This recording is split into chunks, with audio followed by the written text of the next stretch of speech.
그러나 이렇게 던져준 말씀들은 여러분과 영원히 함께 할 것입니다. 그 말씀들을 꼭 기억하시기 바랍니다. 오늘 마지막 시간은 실제로 우리 지금 금방 여러 분들이 찬송가를 선택하고 불렀죠. 찬송가를 선택하고 불렀는데 그 찬송가에 오늘은 3절이 오늘 메시지로 나갈 겁니다. 항상 우리가 세상에서 방황할 때도 1절이죠. 그러면서 주님 이 죄인을 구원해 주옵소서. 이게 1절입니다. 그 다음에 2절은 뭡니까? 우리 주님이 우리를 위하여 죽으셨네. 그 다음에 3절은 뭡니까? 무한 감사 드립니다.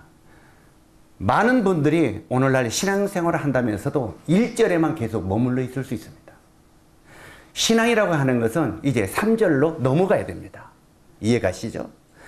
그런데 이 신앙은 3절로 넘어가서 이제 그 신앙 삶 속에 3절의 삶이 누려져야 되는데 오늘도 내일도 모레도 1년 뒤에도 1절에만 머물러 있습니다.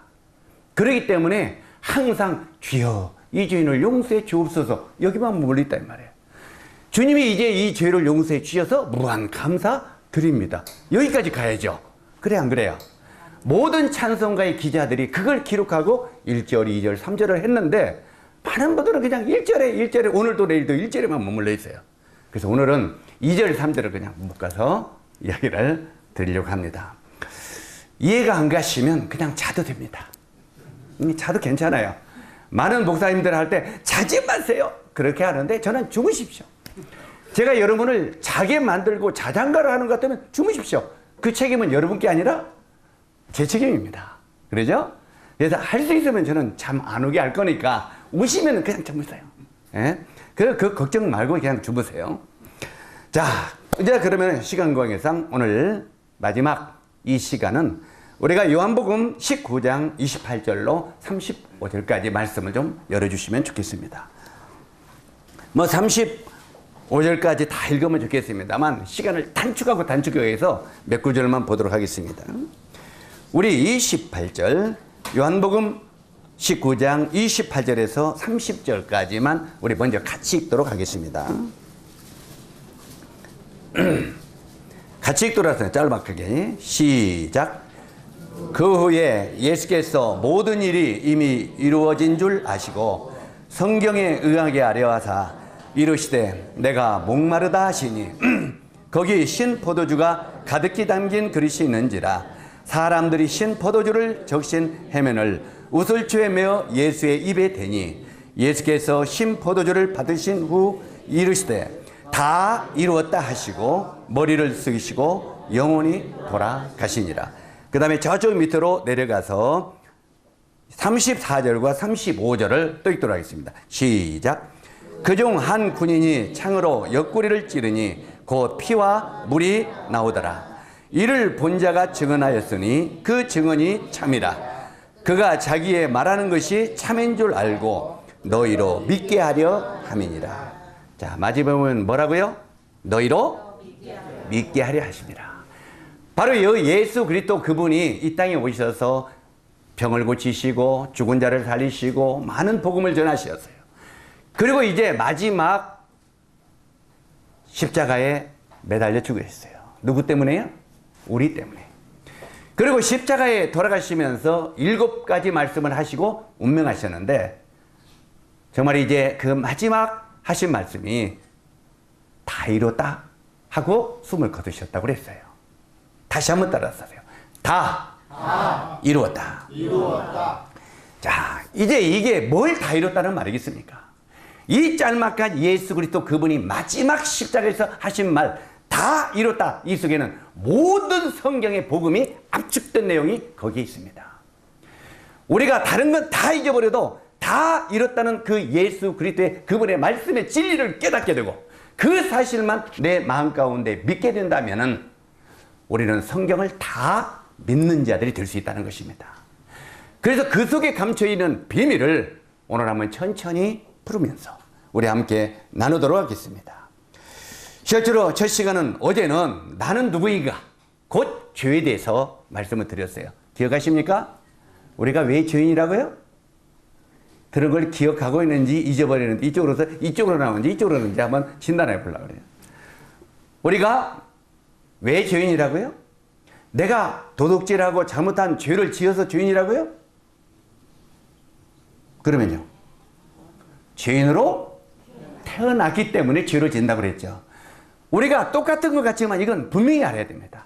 더 쉽게 설명하면 사과나무가 있어요. 사과나무를 여러분이 심었어요. 사과나무를 심었는데 거기에 나중에 3년이 지나니까 사과가 주렁주렁 열렸습니다. 사과나무를 보니까 사과 열매를 사과를 보니까 이게 사과나무입니까? 사과나무니까 사과가 열었습니까? 아는 것 같으면서도 이상하죠. 이게 뭔가 긴 것 같으면서도 이상하죠. 분명히 이것은 사과가 열었기 때문에 사과나무가 아니라 근본 나무가 사과나무이기 때문에 거기서 사과가 연 것입니다. 이해 가시죠? 우리 사람이 어제 말씀드렸죠. 내가 죄악 중에 출생하였으며 모친이 죄 중에 나를 잉태하였나이다. 모든 사람들은 어머니 뱃속에서 응행하고 태어나면서부터 죄를 짊어지고 태어났다는 것이에요. 그러니까 우리는 종자가 무슨 종자? 죄종자예요. 기분이 나쁘지만 죄종자예요. 예? 그래서 우리가 날마다 이 죄인 하는 것은 우리가 종자가 죄종자이기 때문에 죄인 하는 거예요. 이해 가시죠? 그런데 실제로 그 죄인으로 태어났기 때문에 거기서 부수적으로 열매를 맺는 사과 열매를 맺듯이 열매를 맺는 것이 간음, 사기, 질투, 분쟁, 도덕질 이런 게 열매가 주렁주렁 맺게 되는 거예요. 이해 가시죠?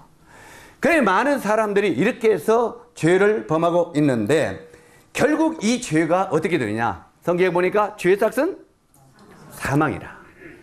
여기 칠판이 있으면 제가 더 쉽게 막 좀 써줘 주겠습니다만 죄의 삭은 사망이라고 했는데 우리가 그걸 한자로 한번 생각해 봅시다.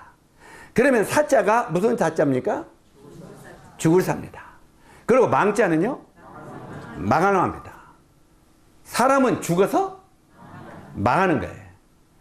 여러분 사람이 죽으면 여기는 면사무소인가요? 면사무소 가서 무슨 신고합니까? 많은 사람들이 한 명도 빠짐없이 전부 사망 신고를 합니다.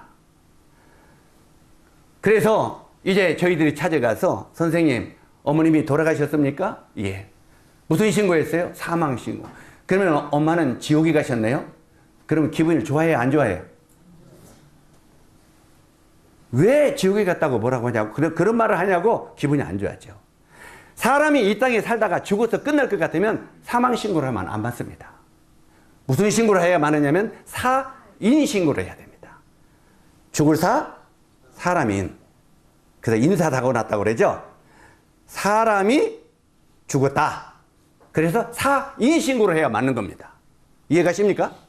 그런데 사인 신고하는 사람 있어요? 없어요? 무슨 신고한다고요? 망자는 무슨 망자라고요? 망하는 죽어서 망하는 신고를 한다 이 말이에요. 많은 사람들이 자기가 죽어서 망하는 신고를 하면서도 자기 영혼이 망하는지를 깨닫지 못하고 있다는 거예요. 우리가 이걸 알아야 돼요. 어떤 사람들이든지 죽어서 지옥 가는 신고를 하고 있는 거예요. 망할 망이에요. 한 번 죽는 것은 사람에게 정하신 것이요 그 후에는 심판이 있다고 성경은 말하고 있어요. 죽어서 망하는 신고를 하면서도 사람들은 자기가 영원한 멸망으로 떨어지는 일을 모르고 있다는 말이에요. 그래서 실제로 많은 사람이 한 사람도 예외 없이 성경은 뭐라고 말하냐면 의인은 없나니 하나도 없도다. 이 세상에 의인이 있다고요? 없다고요?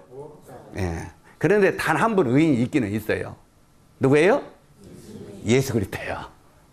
나중에 이제 이 말씀을 풀어드리겠습니다만 실제로 예수 그리스도 그분 외에는 이 세상에 의인은 없나니 하나도 없다는. 그러니까 이 세상 모든 사람은 죽으면 어디 가게 돼 있어요? 바로 그 말이에요. 우리들도 내 자신도 예외 없이 인간은 죽으면 지옥으로 가게 되어 있다 이 말이에요. 어제 말씀드렸죠? 사람이 죽어서 끝날 것 같으면 땀 흘리고 이러고 안 다녀요. 저도 놀러 다닐 줄 알고 저도 뭐 맛있는 거 먹을 줄 알고 다 할 줄 알아요. 날마다 비까 하고 놀러 다니죠? 그런데 왜 이렇게 땀 흘리면서 이렇게 전다고 했어요? 성경은 분명히 우리들에게 말하기를 한 번 죽는 것은 사람에게 정하신 것이요. 그 후에는 심판이 있다고 말하고 있습니다. 또 이 성경은 다시 말하기를 모든 사람이 죄를 범하였음에, 이게 로마서 3장 1절에 나오는 말씀인데, 모든 사람이 죄를 범하였음에 하나님의 영광에 이르지 못하더니, 모든 사람이 다 죄대로 됐기 때문에 하늘나라에 갈 사람은 하나도 있다 없다? 없다. 이게 성경이에요. 바로 이 껍질을 조금 오늘 더 이야기한 거예요. 우리가 이만큼 죄인이다 이 말이에요. 그렇기 때문에 내 노력과 내 애씀으로는 천국에 갈 수 있다 없다? 없다. 이게 성경이에요. 그래서 그러면 어찌하오리까? 이게 나와야 되잖아요. 어찌하오리까? 전부여 의지 없어서 손들고 나. 근데 이게 손 말로 입으로만 손들고 납니다만 마음이 안 나와. 중요한 것은 우리 마음이 중요합니다. 실제로 우리가 주님 앞에 손들고 나오니까 곧 회개하는 마음으로 주 앞에 옵니다. 자, 이제 회개하고 주님 앞에 왔어요. 그러면 성경은 뭐라고 말합니까? 수고하고 무거운 짐진 자들아 다 내게로 오라. 그 수고하고 무거운 짐을 무슨 짐이라고 하냐면 저기서 돈덩어리 이 짐을 말하는 게 아니에요. 수고하고 무거운 짐이 무슨 짐이겠어요? 죄짐이에요. 죄짐을 지고 지옥으로 달려가는 수고하고 무거운 짐진 자들아 누구한테 오라고요? 부처님한테 오라? 공자님한테 오라? 다 내게로 오라 그랬어요. 다 내게로 오라. 예수님이 내게로 오라. 그리고 너희를 내가 쉬게 하리라. 다시 말해서 네 모든 죄짐을 내가 담당할 테니 너는 쉬어라 이 말이에요. 그래서 중요한 것은 우리가 그 죄짐을 가지고 예수님 앞에 나가는 게 중요하다. 그런데 나가가지고 어떻게 해야 되겠어요? 예수님 죄짐 지고 왔어요. 그러면 예수님이 뭐라고 하세요? 뭐라고 하세요? 너 평생 지고 있어라. 죄짐 지고 나한테 나왔니? 예. 그럼 평생 죄짐 지고 있을 거라. 주님 그러가겠어요? 그렇다면 예수님께 나갈 필요 있어요 없어요? 그분을 믿을 필요 있어요 없어요? 평생 그 죄짐을 지고 주님 앞에 나가서 짊어지고 있을 것 같으면 주님 앞에 나갈 필요가 없는 것입니다. 주님은 그 죄짐을 가지고 있으면 그것을 내게로 갖고 오라고 말해요. 내게로. 그래서 바로 예수 그리스도 그분 앞에 그 죄짐을 던져라 이 말이에요. 그리고 너희는 쉼을 누리라 이 말이에요. 이게 성경이에요. 그런데도 많은 사람들이 왔다 갔다 헷갈려.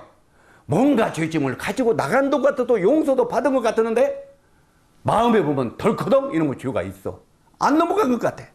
그러니까 계속 사람들은 죄를 가지고 평생을 씨름하면서 산다 이 말이에요. 그래서 성경은 우리들에게 뭐라고 말합니까? 바로 우리의 모든 인생들은 이 죄 문제를 가지고 평생 씨름하는데 성경은 뭐라고 말하냐면 너의 모든 죄를 내가 다 이루었다 하고 죽으셨어. 바로 이 다 이뤘다 하는 말은 오늘 우리가 한국말이 아닌 다른 나라 말을 한번 써봅시다. 팔레스타인 말, 히브리 말, 아람 말 이런 걸 한번 우리 좀 한번 써봅시다. 뭐 살다 보니까 다른 나라 말도 한번 써봐야죠.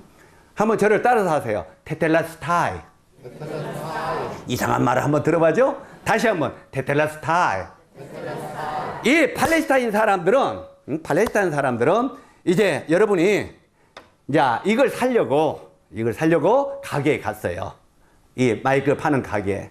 가가지고 보니까 이 주인에게 물어봅니다. 선생님, 사장님, 이 마이크가 얼마예요? 그러니까 10만 원입니다. 그랬어요. 10만 원이요? 알았습니다. 감사합니다. 갖고 갔어요. 어떻게 됩니까? 어떻게 돼요? 그런 즉시 도둑놈이 대해서 신고하면 감옥살이에요. 맞습니까? 맞습니까? 이건 그냥 감사합니다 가지고 가면 즉시 감옥이요. 이해 가시죠? 그러면 어떻게 해야 이 마이크가 내 것이 되냐면 값을 지불해야 돼. 자, 10만 원입니까? 좀 밀치락 달치락 하겠대요. 만 원만 깎아더라. 안 되다. 10만 원 덜라면 10만 원을 이제 지불했어요. 주인에게 지불하고 나서 팔레스타인에서 하는 말이 테텔라스타이 이렇게 말합니다.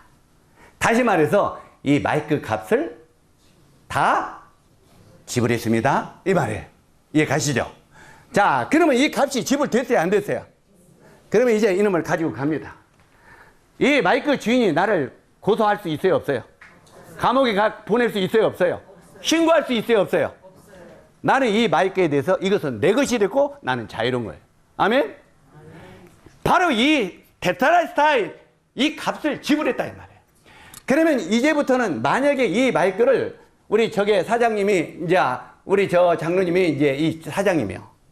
내가 이제 돈을 지불하고 갔는데 나보고 쫓아와서 그거 내놔요. 다시 가져갔어. 그러면 이제 내가 신고하면 저 어때 돼요?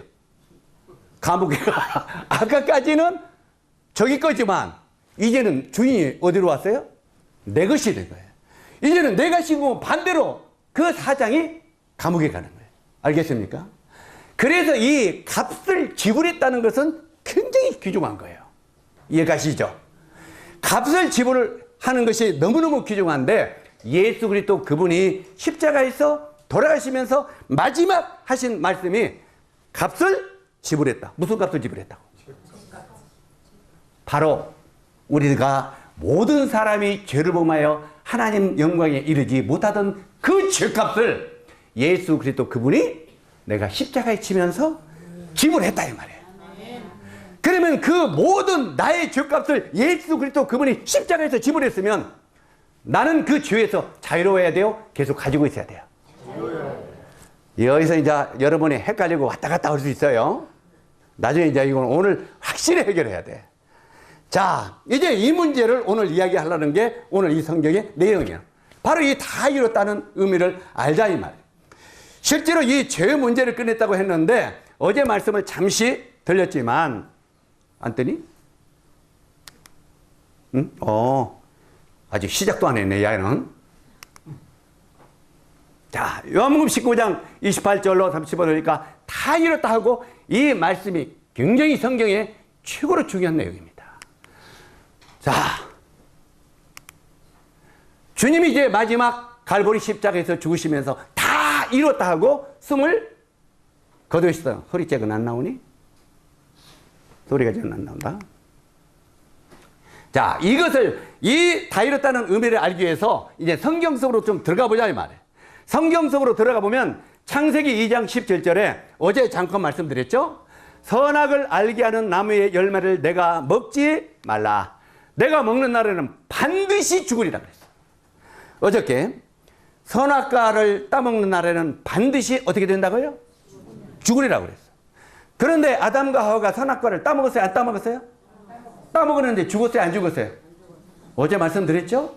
안 죽었다고 그랬어. 왜 따먹었는데 안 죽었겠어요? 왜? 실제로 만약에 아담과 하와가 안 죽었다면 실제로 하나님의 말씀은 모순입니다. 하나님이 먹으면 정령 죽는다고 했으면 이는 바로 죽어야 하나님의 말씀이 맞죠? 그런데 이는 죽지 않고 무화과나무 뒤에 숨었다고 그랬어. 꼭꼭 그때부터 숨바꼭질이 시작된 거예요. 숨바꼭질이 어디서 나온 줄 아세요? 이때부터 하나님과 사람과 숨바꼭질이 시작된 거예요. 숨바꼭질의 원조가 어딘지도 모르고 나는 술래 너는 찾는다 여기서 막 이러고 하잖아요. 술래잡기의 원조가 여기서 나왔어. 하나님을 피해서 사람이 죄를 짓고 나무 뒤에 숨기 시작했다 이 말이에요. 예? 그래서 이제 하나님이 불러러 옵니다. 성경을 보면 성경을 지금 쉽게 설명할게요. 다 읽지 않아도 이해하세요. 아담아 하고 불렀어요. 그러니까 아담이 나무 뒤에 숨어서 내가 벗었으므로 두려워하여 숨었나이다. 하나님이 뭐라고 하십니까? 너 원래부터 벗었다. 너는 원래부터 벗었는데 누가 너더러 벗었음을 가르쳐 줬느냐? 원래 죄를 안 지었을 때는 사람이 벗었어도 부끄러움을 몰랐습니다. 원래는 벗었는데 그 부끄러움을 누가 알려줬느냐? 그러면서 이제 이 하나님과 정말 이 인간관계에 슬픈 삶이 시작되는 겁니다. 이때부터 이제 하나님을 떠나서 살았던 이 아담과 하와가 말씀대로 안 죽었느냐면 아니에요. 즉시 죽었다고 어제 말씀드렸죠. 그럼 뭐가 죽었다고요? 영이 죽었다고 말씀했죠. 왜요? 하나님이 흙으로 사람을 만드시고 그 코에 생기를 불어넣으시니 사람이 생영이 되었다. 사람은 이 눈으로 만든 이 눈으로 보이는 육체가 있고 눈에 안 보이는 영이 있다는 말입니다. 이 영은 어디서 왔다고요? 하나님으로부터 왔다는 거예요. 하나님으로부터 왔는데 우리가 선악과를 따먹는 순간 이 안에 있는 영이 죽어버렸다 이 말이에요. 영이 죽었다는 말은 하나님과 사람과 관계가 끊어졌다는 말이에요. 끊어지니까 그때부터 인간은 어떻게 삽니까? 하나님 어디 있어? 누가 봤어? 하나님이 밥 먹이죠? 그러고 사는 거예요. 왜? 하나님과 관계가 끊어져 버리니까. 내가 열심히 노력해야 돈 벌지. 하나님 밥 먹이죠? 이러고 사는 거야. 이해 가십니까? 이건 하나님과 관계가 끊어졌다 이 말이에요. 그리고 이제 내 말대로 내가 하나님이 되어서 내 마음대로 산다 이 말이에요. 내 마음대로. 그렇게 인생을 사는데 하나님은 이 사람이 제가 하나님이라면요. 너희는 자식 기옥에 달아버려. 너는 이제 나는 배반하고 떠나버렸으니까 나는 관심 없어. 나 같아 내가 하나님이라면 그럴 거예요. 그런데 하나님은 인간을 그분이 만드셨죠. 그분이 만드셨기 때문에 이 인간이 하나님을 떠나서 나가서도 그를 어떻게든지 다시 살리려고 하나님의 애쓰는 모습이 구원의 모습이다 이 말이에요. 그런데 이 인간이 죄 가운데 빠져가지고 계속 하나님을 떠나서 살아가니까 이제 이 하나님이 정말 벗었으므로 도래하여 수만나이다 하니까 여기 보면 여자가 그 실과를 따먹고 자기와 함께 남편에게도 주매 그도 먹은지라 이에 그들의 눈이 밝아 자기 몸에 벗은 줄 알고 무화과나무 잎을 엮어 치마를 하였더라. 오늘 각별히 여기에 무화과나무 잎을 엮어 뭐라 했다고요? 이때부터 옷 패션이 시작된 겁니다. 여러분이 입고 있는 패션이 이때부터 시작된 거예요. 이때는 옷 공장이 있어요? 없어요? 없습니다. 그런데 그 유일하게 아주 넓은 무화과나무 이파리를 따서 다 이 치마를 해 입어서 부끄러움을 가리는 이 패션이 시작됐다 이 말이에요. 그런데 이 사람이 무화과나무를 오롯이 입었는데 해가 뜨고 그러면 이게 말라요? 안 말라요? 그럼 우수수 떨어져요? 안 떨어져요? 그러면 이제 하와가 여보 당신 벗었다. 에? 당신도 벗었다. 그러면 또 따서 떠 있고 또 따서 떠 있고 평생 이제 자기 노력으로 자기 죄의 부끄러움을 가리는 일이 시작됐다 이 말이에요. 이해 가십니까? 자기의 애씀과 자기 노력으로 자기의 죄의 부끄러움을 가리우는 일을 시작했다 이 말이에요. 하나님이 그 꼴을 보니까 참 너무 불쌍하다 이 말이에요. 미웃기는 한데 너무 불쌍해. 그래서 하나님이 아담아 예 이리 와 이리 와 예 그러니까 하나님이 어떻게 하시느냐. 하나님이 여기에 부끄러워 나뭇잎으로 가려는데 하나님이 왜 빨리 나와버리나?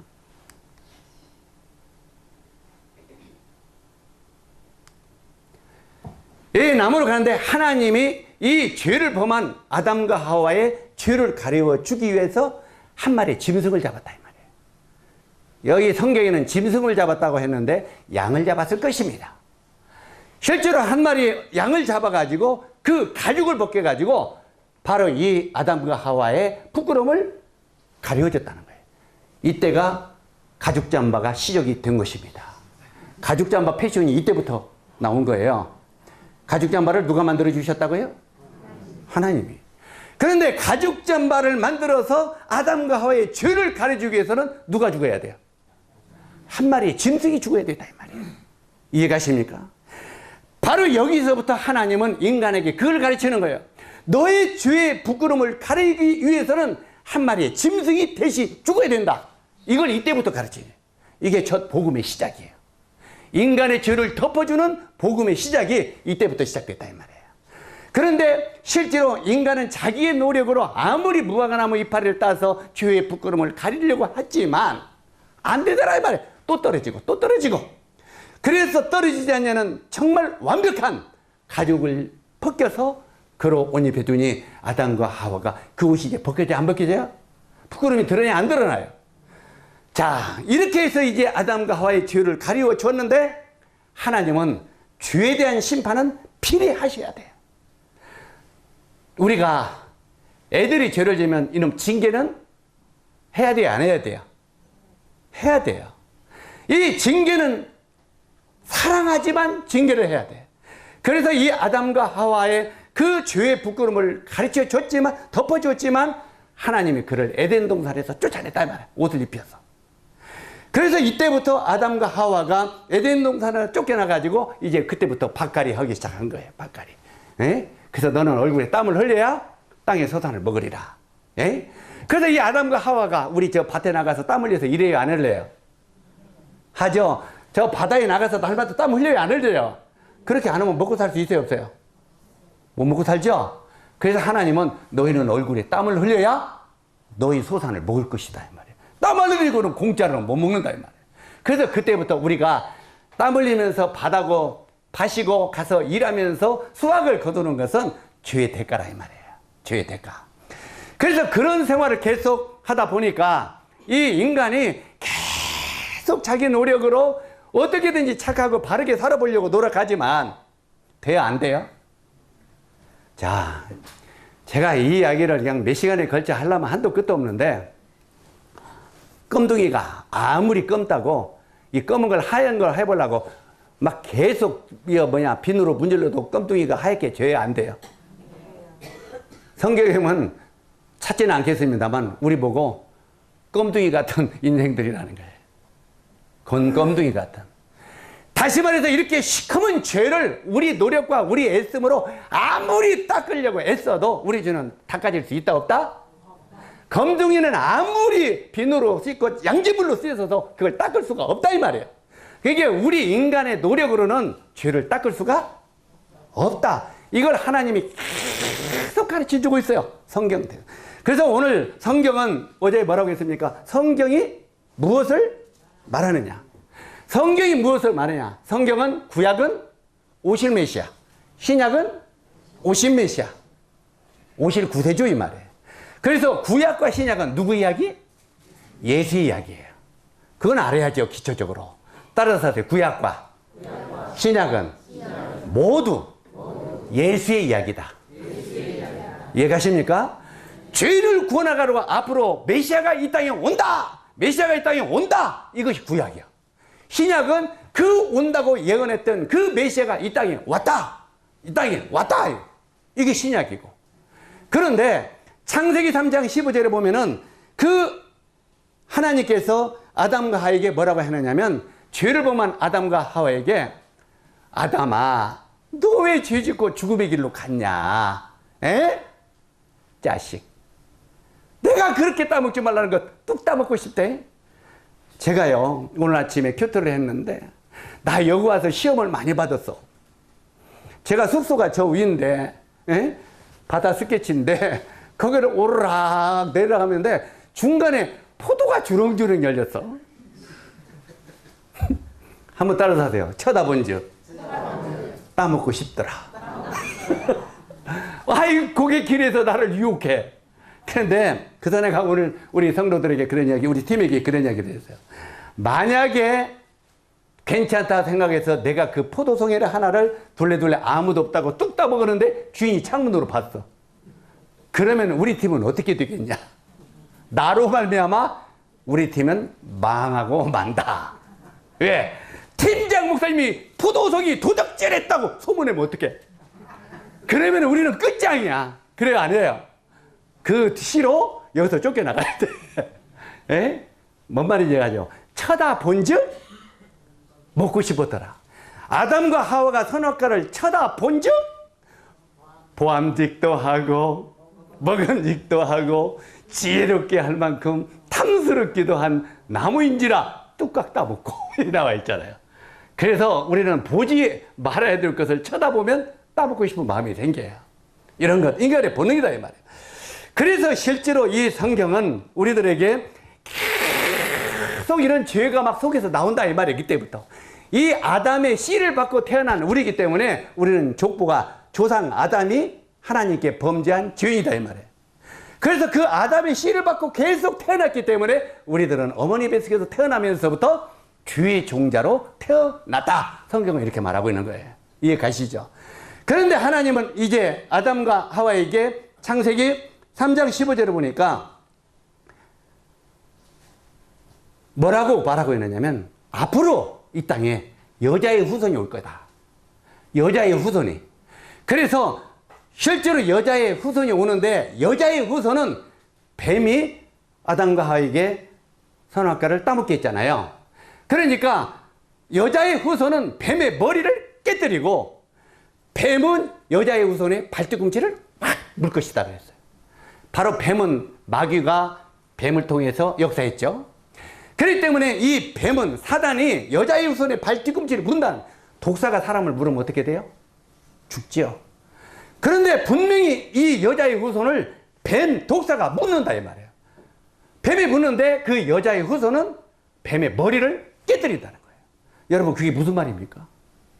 이게 하나님이 우리 인류를 구원하는 첫 번째 구세주의 메시지 복음인 거예요. 하나님의 복음이다 이 말이에요. 이건 뭔 말이냐?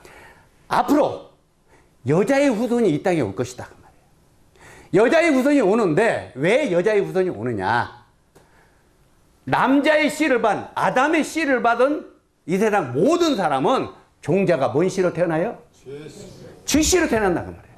그러니까 죄씨는 죄인을 구원할 길이 있다 없다? 없어요. 그러면은 공자도 아버지가 있어요 없어요? 유교의 창시자인 공자도 아버지가 있어요. 그러니까 결국은 죄씨의 죄종자요 아니에요? 공자도 죄종자예요. 석가모니도 인도의 왕의 아들이요. 아버지가 있어요 없어요? 그러니까 불교의 창시자인 석가모니도 죄종자요 아니에요? 다 죄종자예요. 그러면 예수님은 아버지가 있어요 없어요? 이제 여기서 헷갈리지. 요셉이 있는데 마리아도 있는데 등등 나올지 모르지만 실제로 구약에 여자의 후손이 온다고 했는데 그 여자의 후손은 죄가 없이 이 땅에 온다 이 말이에요. 왜? 남자의 씨를 받으면 죄 씨를 물려받기 때문에 남자의 씨를 받지 않으면 여자의 후손이 온다 이 말이에요. 그래서 그렇게 예언하던 것이 이사야서에도 보면은 거기에 보면 앞으로 여자의 후손이 처녀가 잉태하여 아들을 낳으리니 계속 나오는 거예요. 역사 대대로. 그러다가 그가 신약의 마태복음 1장 21절로 23절까지 보면 처녀가 잉태하여 아들을 낳으리니 그 이름을 누구예요? 예수라 하라.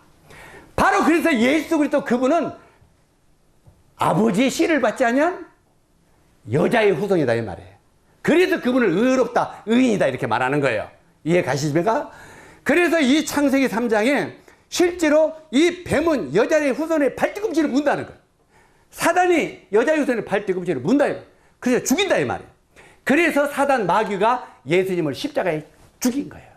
이해 가십니까? 그런데 여자의 후손은 뭐라고 했습니까?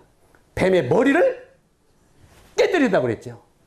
바로 이 사단 마귀가 예수님을 십자가에 죽였어. 그리고 내가 이겼다, 승리! 그랬다, 이 말이에요. 그런데 예수님은 3일 만에 만세! 하고 부활하셨다, 이 말이에요. 죽음의 권세를 깨뜨리고 부활하셨다, 이 말이에요.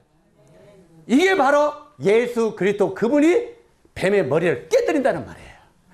뱀의 최고의 권세는 죽음이요. 죽음아, 너의 쏘는 것이 어디 있느냐? 바로 이 죽음의 최고의 권세, 이 사단의 최고의 권세는 죽이는 거예요. 우리 애들이 싸우죠? 애들끼리 싸워. 그런데 내가 힘이 좀 딸려. 저 친구가 자꾸 나를 패려. 그러면 내가 너 죽여 이러죠. 한번 따라서 하세요. 너 죽어. 왜 그러냐면 죽인다는 말이 최고 무서운 말이에요. 그래 안 그래요? 그래서 애들은 힘 받으면 죽인다고 그래. 어른들도 그러잖아. 너 확 죽여. 이 죽인다는 말이 제일로 무서운 말이에요. 이 죽이면 자기가 이기잖아요.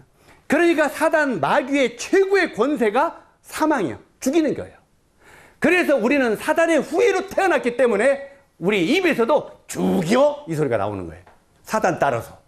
그 사단이 예수님을 죽였다 이 말이에요. 어디서? 십자가에. 그래서 사단이 예수님을 십자가에 죽여서 예수님이 살아나지 못했다면 우리는 예수 믿을 필요가 있어요 없어요? 끝나는 거예요. 더 이상 깨면 안 되는 거예요. 그런데 예수 그리스도 그분이 3일 만에 사망의 권세를 깨뜨리고 부활하셨단 말이에요. 그 말은 무슨 말이냐면 네가 나를 죽여도 나는 또 살아난다 이 말이에요. 자, 죽여도 살아나고 죽여도 살아나면 그 이상 사망이 부활을 이길 수 있어요 없어요? 잘 들으세요. 사망은 부활을 이길 수 없다는 거예요. 그래서 부활하신 예수 그리스도가 사단의 권세를 깨뜨리고 내가 죄에서 승리했다. 이걸 선포하는 것이 여자의 후손된 예수 그리스도의 마지막 선포다 이 말이에요. 이해가십니까? 바로 이 예수 그리스도 그분이 그렇게 부활하셔서 여자의 후손이 바로 뱀의 머리를 깨뜨린다. 이것을 창세기 3장 15절에 죄를 범한 아담에게 첫 번째 복음으로 말을 했어요. 근데 그 복음이 계속 구약의 그림자로 내려왔다 이 말이에요. 그래서 신약에 내려와서는 그 구약의 예언대로, 구약의 언약대로 바로 신약의 어린 양 되신 예수 그리스도가 이 땅에 오셔서 우리 죄를 위하여 십자가에 죽으시고 3일 만에 부활하셨다 이 말이에요. 그래서 우리가 예수님은 아버지의 씨를 받지 않았기 때문에 그분만이 뭐예요? 구세주가 되고 의로운 자가 되는 거예요. 야, 자꾸 나는 이럴 때 저 말씀을 전할 때마다 시험이 와. 이걸 안 해야 빨리 나가는데 자꾸 뭘 더 던져주고 싶어갖고 이게 남아요. 실제로 우리가 구약의 창세기에 보면은요, 아까 실제로 이 사단 마귀가 이제 예수님의 예수님의 발뒤꿈치를 문다고 했는데, 실제로 이 하나님께서 앞으로 여자의 후손이, 바로 이 뱀의 머리를 깨뜨릴 것이다. 이걸 아담이 들었어요, 안 들었어요? 들었어요. 아, 여자의 후손이 와가지고 우리가 죄를 졌는데 우리를 죄에서 구원하시는구나. 그런데 그 당시 둘러보니까 여자가 있어요, 없어요? 누구만 여자가 있어요? 여자가 그때 몇 명 있어요? 자기 아내 하나뿐이 없어요. 그래서 바로 이 아담은 아무리 둘러봐도 자기 아내 하나뿐이 없거든. 그래서 여자의 후손을 보내겠다고 하는 말을 이 하와의 후손을 보낸다고 줄 알았어요. 그래가지고 그때는 하와가 아니라 이름이 뭐였냐면 여자였어요. 남자의 옆구리에서 여자를 만들었다고 그랬죠. 그때는 이름도 없고 여자였는데 그 뒤에 아담이 그에게 이름을 지어주는데 뭐라고 지어줬어요? 내 이름을 하와라. 아내 이름을 하와라고 지었어요. 그러면 하와라는 뜻이 무슨 뜻이냐면 생명이라는 뜻이에요. 생명. 여보, 하나님이 여자인 당신의 후손들에게서 생명을 구원할 구세주를 보내준대야. 그래서 당신은 생명이야. 구원자야. 당신의 몸에서 날 자가 구세주가 된대. 아, 기대했겠어요, 안 했겠어요? 그런데 아기를 딱 낳았는데 가인이 태어났어. 가인이 태어났는데 그래서 딱 태어나는 아들을 네 이름을 가인이라 칭한다 하고 아담이 지어줬어요. 가인의 뜻이 무슨 뜻입니까? 가인의 뜻은 하나님의 약속을 얻었다, 이런 뜻이에요. 다시 말해서 하나님이 구세주를 보내준다고 했는데 그 예언대로 당신에게서 구세주가 왔다. 그래서 가인이라고 지었어요. 그런데 가인이 잘하는 걸 보니까 구세주는 고사하고 못된 짓만 하고 있더라 이 말이에요. 에? 그러니까 실망이 돼야 안 되겠어요. 실망이 되니까 지금 고민에 빠졌는데 두 번째 아들이 응행하고 또 태어났어. 태어나니까 다 쳐다보지도 않고 네 이름은 아벨이니라 그래서 아벨. 아벨이라는 뜻은 허무하다, 부질없다, 이런 뜻이에요. 다시 말해서 내가 생명의 구세주를 기다렸더니 부질없다, 허무하다. 가인을 보니까. 그래서 그 이름을 아벨이라고 지었어요. 족보로 내려가면 또 굉장히 시간이 걸리니까. 그래서 성경에는 많은 그 대대로 나타나는 그 사람들의 이름의 뜻만 알아도 연대기적 성경이 예언이 풀어지는 거예요. 뭔 말인지 이해가시죠? 근데 오늘은 그 얘기를 하려고 하는 건 아니고 내가 자꾸 고리 가려고 해서 이쪽으로 바로 잡을게요. 자, 그때부터 이제 계속 이 여자의 후손 그것도 가르쳤고, 그 다음에 이제 무화과나무 이파리를 따서 해가지고 나중에 하나님께서 양을 잡아가지고 가죽옷을 지어주고 이렇게 하면서 세월이 흘러갔어. 세월이 계속 흘러가면서 구약은 그림자라고 그랬죠. 그림자로 하나님이 계속 구원받는 방법을 가르쳤다 이 말이에요. 그런데 우리가 성경을 보면은 이제 신약 성경으로 한번 뛰어내려와서 시간이 좀 많이 들 것 같으니까 뛰어내려와서 로마서 3장 20절에 보니까 이런 말씀이 있어요. 한번 따라서 하세요. 천천히. 그러므로 율법의 행위로 그 앞에 의롭다 하심을 얻을 육체가 없나니. 자, 율법의 행위로는 하나님 앞에 의롭다함을 얻을 육체가 있다 없다? 여러분 오늘 지금 이렇게 여러분이 좀 이렇게 생각과 다를 수 있어요. 그래서 성경이 무엇을 말하느냐? 제목이 그 말이에요. 성경이 뭘 말하고 있느냐? 성경에는 율법의 행위로는 그 앞에 의롭다함을 얻을 육체가 있다 없다? 없다고 했어요. 근데 우리는 율법을 지키려고 열심히 노력해요, 안 해요? 답이 안 나오네. 율법을 지키면서 착하게 살으려고 열심히 해요, 안 해요? 해죠. 되던가요? 율법을 지키려고 우리 하나님의 율법을 지키며 삽시다! 아멘! 했는데 되던가요? 어제 말씀드린 작심? 3회. 아내가 조금 뭐라 하면 저게, 남편이 보는 저게 안 되죠. 실제로 우리 마음 가운데 아무리 선하게 살려고 해도 우리 애씀과 우리 노력으로는 안 된다 이 말이에요. 그래서 우리가 율법을 지켜가지고 하나님 앞에 의롭다함을 얻을 육체는 있다 없다? 하나님이 이미 없다고 그랬어요. 그런데 우리가 지키지도 못할 율법을 하나님이 왜 주셨겠어요? 지키지도 못할 율법을 하나님이 왜 주셨느냐고요. 우리가 로마서 3장 20절 이하를 쭉 보면은 이렇게 되어 있어요. 그러므로 율법의 행위로 그 앞에 의롭다함을 얻을 육체가 없나니 율법으로는 죄를 깨달음이니라. 하나님이 우리들에게 율법을 주신 이유는 율법을 지키라고 준 것이 아니요. 네가 죄인임을 깨닫게 하려고 율법을 주셨다는 거예요. 이걸 알아야 돼요. 우리요. 내가 보니까 집사님이세요? 집사님 얼굴에 껌장 묻었어요. 코에 껌장 묻었어요. 자, 이제부터 참 와요, 안 와요? 빨리 가서 뭘 봐야 돼요? 거울을 봐야 돼. 내 얼굴에 검정이 묻었다는 모를 때는 그냥 살아. 그러죠? 그런데 누군가 아이고 코에 검정이 아주 많이 묻었네 하면 그때부터 이러고 다닐 수 있어요, 없어요? 어떻게 해야 돼? 빨리 가서 거울을 봐야 돼. 맞습니까? 자, 이제 거울로 갔어. 거울을 가서 거울아 하고 딱 쳐다보니까 진짜 검정이 묻었어. 예, 검정이 묻었어요. 그러면 이제 거울을 향하여 말합니다. 거울아, 왜? 이거 씻어줘. 내 코에 검정 좀 씻어줘. 그러니까 다시 휙 거울이 비추면서 더럽지? 그러니까 씻어달라니까 휙 더럽지? 계속 거울이 하는 역할은 뭘 하는 역할이에요? 내가 더러운 검정이 묻었다는 것을 보여주는 역할을 하는 게 거울이다 이 말이에요. 이해 가십니까? 율법으로는 죄를 깨달음이라. 하나님이 우리에게 율법을 주신 목적은 율법을 지키라고 주신 것이 아니라 네가 지옥 갈 죄인인 것을 깨달으라 이 말이에요. 우리가 율법이 없을 때는 내가 죄를 죄로 여기지 않았다고 성경은 말하고 있어요. 아까 껌쟁이 묻은 것을 내가 모를 때는 내 마음대로 살아요, 안 살아요? 사람들이 웃거나 말거나 내 마음대로 살지요. 그러죠? 그런데 그놈의 거울이라는 놈이 생겨가지고 내 얼굴에 더러운 것을 보여줬다 이 말이에요. 이해 가십니까? 그래서 바로 이 율법은 거울과 같은 역할을 한다 이 말이에요. 거울.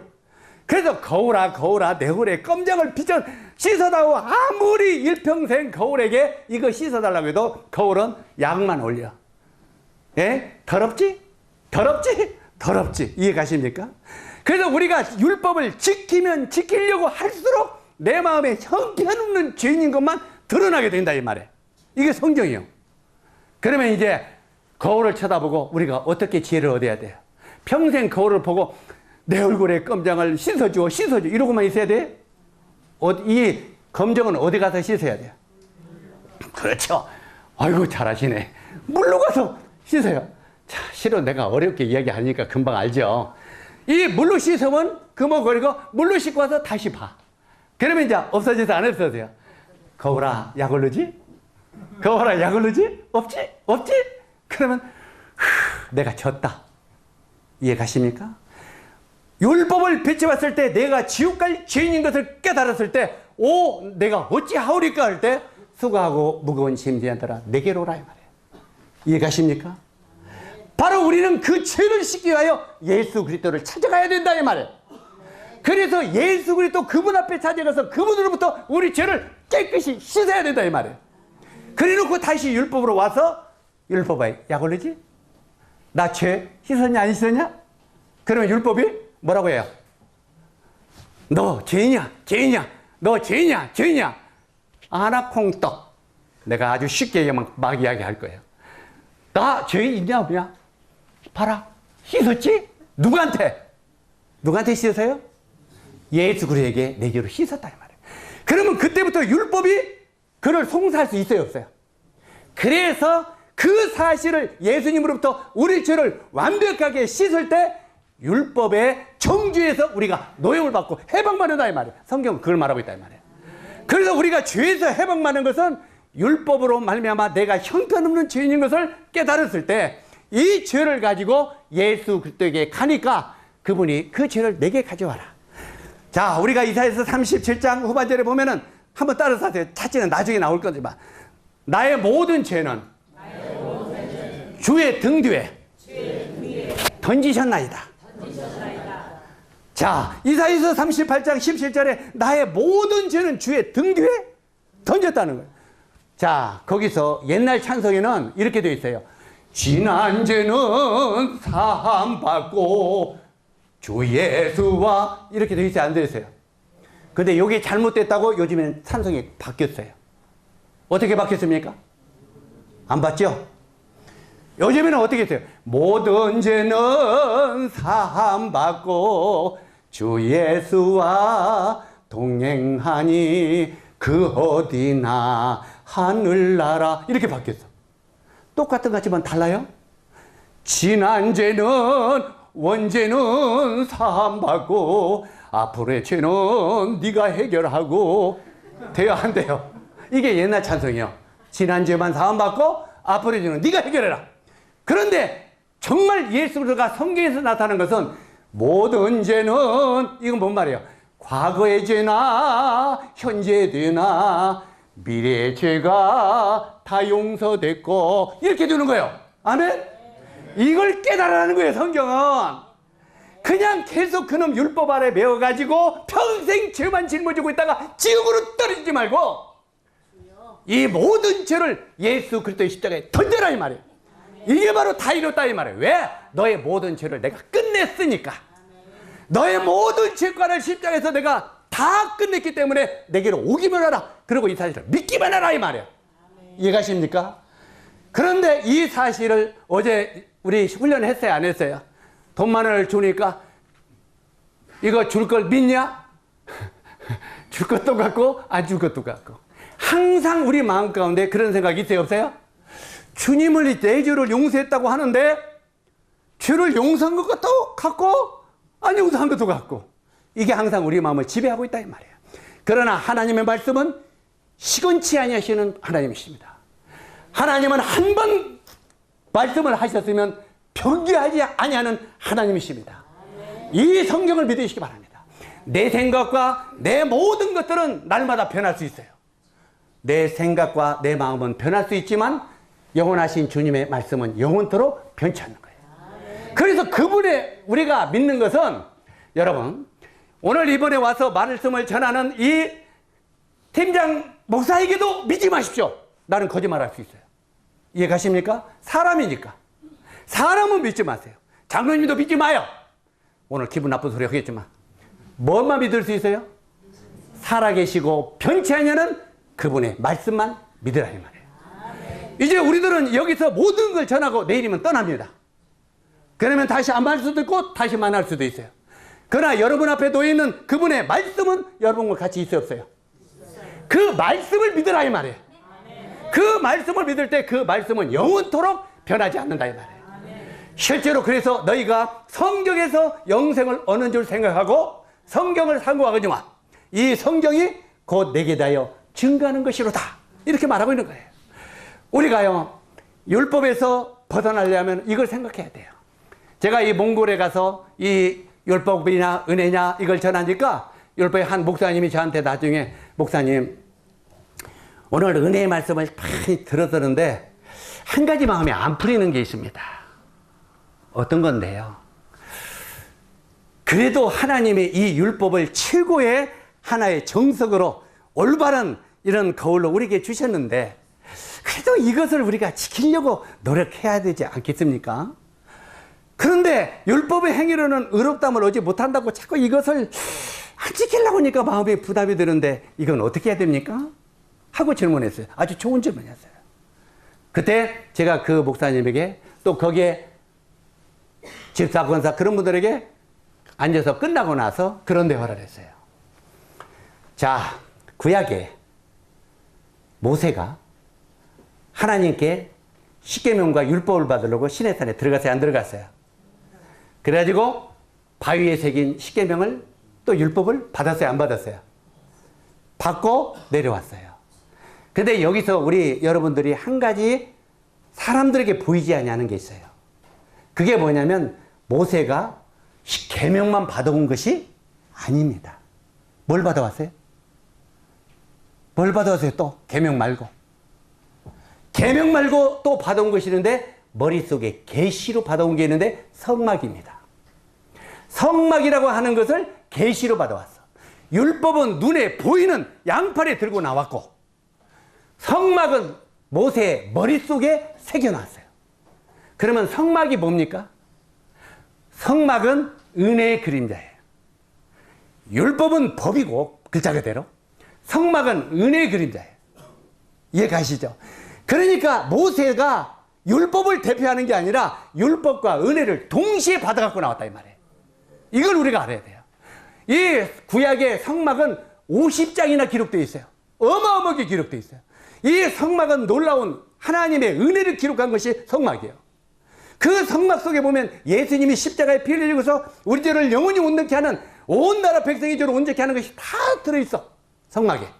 그런데 우리는 성막은 눈에 안 보이기 때문에 별로 관심 없어. 그리고 눈에 보이는 율법만 막 추구해요. 그런데 어찌하든 간에 모세가 율법을 받아가고 이스라엘 백성들에게 나오니까 막 떠드는 소리가 나.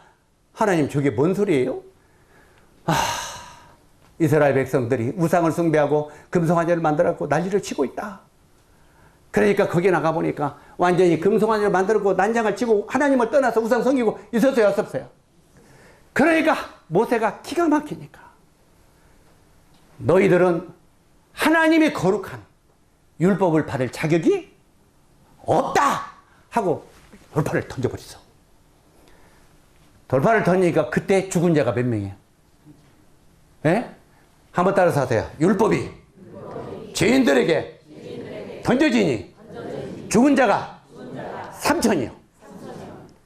율법이 던져지니까 사람들이 3,000명이 죽었어요. 그런데 신약에 사도행전 2장에 오순절날이 이름에 성령이 임하셨죠?